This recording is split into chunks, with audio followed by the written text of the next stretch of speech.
ताम्र धातु आज का हमारा धातु वर्ग के अंतर्गत आने वाली जो धातु है उसमें ताम्र धातु के बारे में आज डिस्कस करेंगे। ताम्र धातु यानी कि इसको कॉपर भी कहते हैं। कॉपर सभी लोग जानते हैं, ये बिजली के तारों में इसके बर्तन भी बनाए जाते हैं और भी बहुत से कामों में जो ताम्र धातु है इसका प्रयोग किया जाता है। लेकिन हमारे आयुर्वेद में इससे हम ताम्र भस्म बना करके रोगों के नाश में इसका प्रयोग करते हैं। इसको तांबा भी बोलते हैं, कॉपर इसको बोला जाता है और लैटिन में इसको क्यूप्रम बोलते हैं। इसकी स्पेसिफिक ग्रेविटी 8.94 है, काठिन्य इसका 2.4 से 3 तक है। इसके बहुत सारे पर्याय बताए गए हैं, जिसमें कि जैसे ताम्र तो है ही, शूल भी इसको बोलते हैं, मलेच्छ वक्त्र बोलते हैं, नेपालीय बोलते हैं, उदुम्बर है, अंबर है, सूर्य लोह, क्योंकि ये सूर्य की धातु होती है इसीलिए अर्क मतलब अगर उसमें रत्नों के हिसाब से देखा जाए, अर्क, भानु भी सूर्य का ही एक पर्याय है, भानु लोह है, रवि लोह है, त्र्यंबक है, अरविंद भी सूर्य का ही पर्याय है, लोहिता अयस हो गया, रवि प्रिय, भास्कर और ताम्र। ये इस तरीके से जो ताम्र धातु है ये उसके पर्याय बताए गए हैं। ताम्र जो है खनिज रूप में भी मिलता है और ये मुक्तावस्था में भी मिलता है, यानी कि मुक्तावस्था और युक्तावस्था दोनों रूपों में पाया जाता है। मुक्त अवस्था में ये बहुत ही कम मात्रा में अमेरिका और साइबेरिया में मिलता है और मुक्त ताम्र में जो होती है थोड़ी बहुत मात्रा में रजत, सोमल, बिस्मिथ, एंटीमनी आदि भी पाया जाता है। इसके अतिरिक्त इसमें इसके खनिज होते हैं जैसे कि सल्फाइड है, ऑक्साइड है, कार्बोनेट है। इस रूपों में इसके जो खनिज होते हैं वो प्राप्त होते हैं। ताम्र के जो मुख्य खनिज हैं जैसे कि चैल्कोसाइट है, Cu2S2, कॉपर पायराइट, ये हम पढ़ चुके हैं। कॉपर पायराइट यानी कि जो मार्कशीट हमने पढ़ा था, मेलेकाइट CuCu3, एजुराइट है CuCO3, CuOS2, क्यूपराइट, बोनाइट, कावेलाइट और अर्जेंटाइट। ये इस तरीके से जो ताम्र धातु है उसके मुख्य खनिज इसमें बताए गए हैं। प्राप्ति स्थान विदेशों की अगर बात की जाए तो ये उत्तरी अमेरिका, रूस, Australia, Chile, Peru, Cyprus, Mexico, चीन, कनाडा, बेल्जियम आदि, जर्मनी, इन देशों में क्या है ताम्र प्रचुर मात्रा में पाया जाता है। भारत में क्या है, भारत में जो इसकी जो खाने हैं ये बिहार के जो सिंह भूमि है या फिर हजारीबाग जो जिला है, अब ये झारखंड में आ गया है हजारीबाग, तथा राजस्थान का जो खेतड़ी कॉपर माइनस के रूप में जो पाया जाता है वहां पर जो ताम्र धातु है ये पर्याप्त मात्रा में मिलता है। भेद रसतत्व समुच्चय कार्य के अनुसार तांबे के 2 भेद बताए गए हैं। एक तो नेपालक ताम्र होता है, एक मलेच्छ ताम्र होता है। जो नेपालक ताम्र होता है यही श्रेष्ठ बताया गया है और जो हम यूज करते हैं यही नेपालक वाला है। मलेच्छ ताम्र कैसा होता है, निकृष्ट होता है। रसायनों के हिसाब से इन्होंने, क्योंकि रसायनों में वर्णों के आधार पर ही सभी जो द्रव्य है उनका वर्णन किया है, तो इसी तरीके से ताम्र का भी वर्ण के आधार पर 2 तरीके का हो गया। एक रक्त वर्ण होता है और दूसरा कृष्ण वर्ण होता है। रक्त वर्ण यानी कि श्रेष्ठ बताया गया है, कृष्ण वर्ण यानी कि निकृष्ट बताया गया है।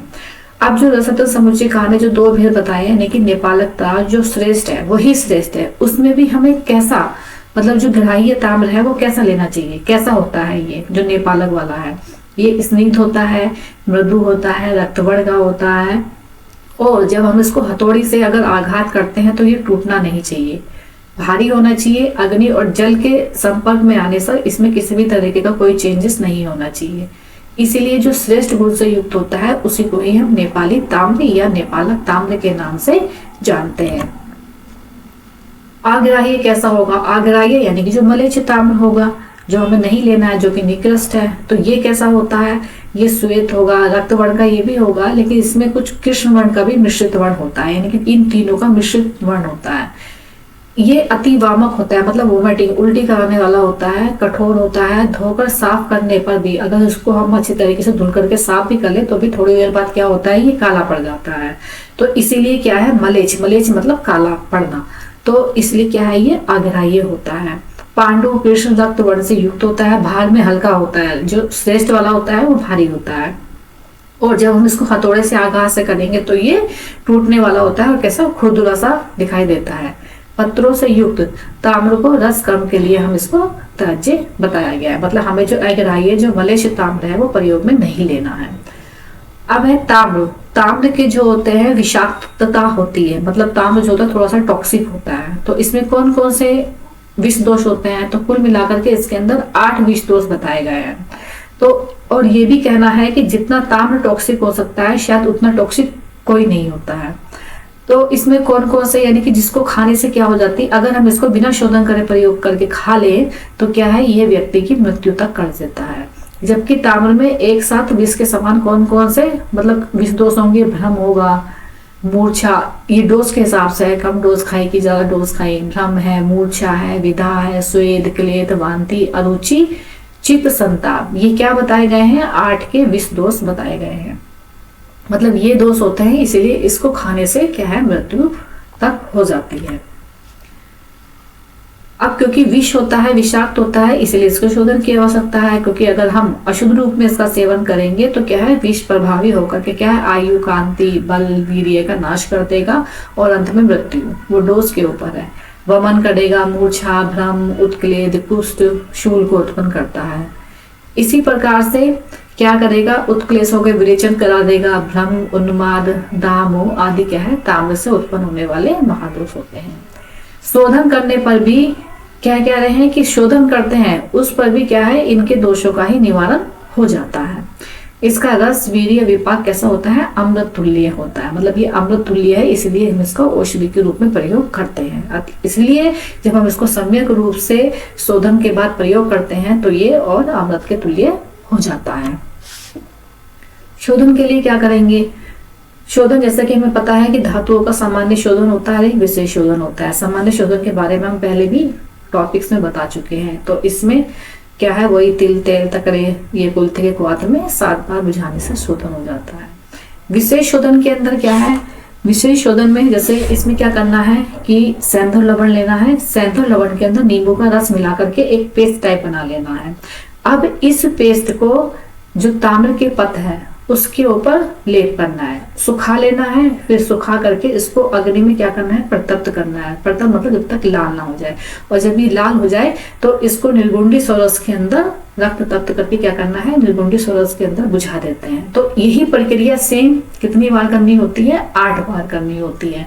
तो बुझा दिया, फिर उसको जब ठंडा हो जाए, स्वांगशीत हो जाए, तो फिर से उसको क्या करना है, सैंधव लवण और नींबू के कल का वो। तो यही प्रक्रिया 8 बार करने से क्या होता है, ताम्र शुद्ध हो जाता है। इसकी दूसरी विधि भी बताई गई है। इसमें क्या करना है, पहले में हमने नींबू सोरस लिया था और इसमें हम अर्कबूद ले लेंगे। हम सैंधव लवण और अर्कबूद इसका पेस्ट बनाना है। फिर से इसको वही तांबे के पत्र के ऊपर लेप करके अग्नि में तपा करके और किसमें, निर्गुंडी सोरस में ही बुझाना है। तो इस प्रकार से ये भी क्या है, 8 बार या कभी कहीं कहीं पर 7 बार भी बताया गया है। तो क्या हो जाता है, शुद्ध हो जाता है।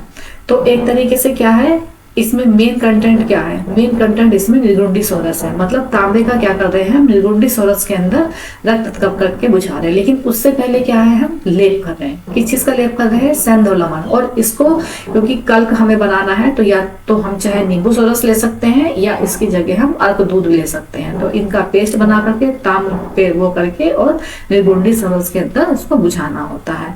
तो ये तांबे का क्या है, विशेष शोधन बताया गया है। ऐसा करने से क्या हो जाता है, ताम्र शुद्ध